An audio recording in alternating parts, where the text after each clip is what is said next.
खुलुमबाय आंनि मुलुगनां बड' निउस चेनेल रादाब नायगिरि बिथांमोननिसिम बेलासिनि गाहाम हामलायनाय जासिहरनाय जाबाय। आसा खालामो नोंथांमोनहा गासैबो मोजाङै दं। नोंथांमोननि थाखाय आं गोदान रादाब लाना फैलायबाय। अन्नानै भिडिअखौ स्किप खालामाजासे जोबजासिम नायलांदो। थुदो बिदिबा गोबाव खालामाजासे रादाबखौ जागायनोसै। दिनै बेलासिनि मोननैसो गाहाय रादाबफोरा जाबाय। सेथियाव दं मैया सुनिबार मोनायाव काछार जिल्लायाव सानै दाखाथि खालामग्रा सुबुंफ्रा पुलिसजों इनकाउन्टाराव गावथारजादों होनना खौरां मोन्दों। गावथारजानाय सुबुंफोरखौ कामरुल इस्लाम आरो आमरुल हुसैन होनना सिनायथिनाय जादों होनना रादाबाव फोरमायदों।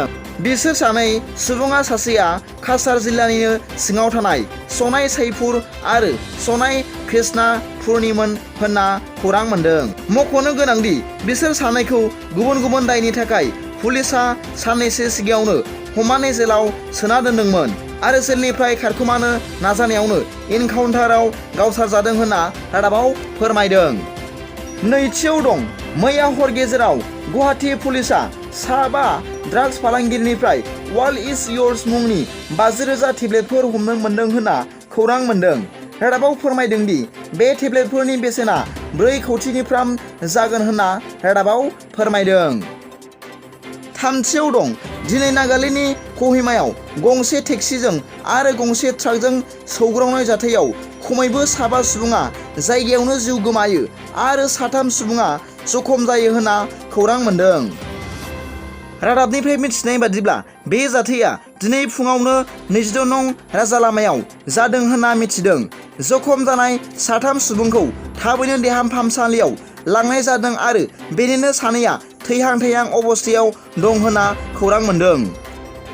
ब्रैथियाव दं गलाघाट जिल्लानि थागिबि मिरु दुलाराय बर' फरायसा आफादनि मोनसे समनि सोलोंथाइ नेहाथारि आरो लोगो गाहाय नेहाथारि कास्टम बसुमतारिया आसुनि दैदेननायाव जोनोम मोननाय आसामनि राजखान्थि हान्जा आसाम जातीय परिषद सुंद'यै AJP राजखान्थि दोलोआव हाबबाय।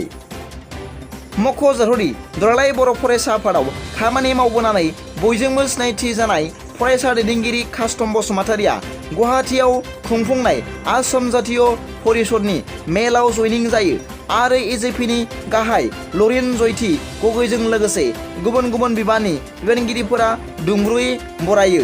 बिथाङा दोलोनि मावफुं आफादगिरि मासिबो गथायो। मख'नो गोनांदि मिरु दुलाराय बर' फरायसा आफादनि बिबानाव थानाय समाव सोलोंथाइ नेहाथारि महरै बिबान रुजुना बर' सुंद' समनि गेजेरावनो कास्टम बसुमतारिया बयजोंबो मिथिसार जानो मोन्दोंमोन। बेलासिनि मोननैसो रादाबा दा बेखिनिल'मोन।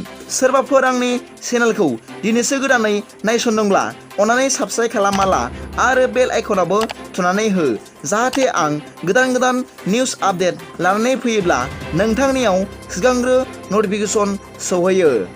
गाबोननि फुंबिलिनि रादाबाव नोंथांमोनखौ गोसो गोथारै बरायहरनाय जाबाय। गोजोन्थों। एसेनोसै।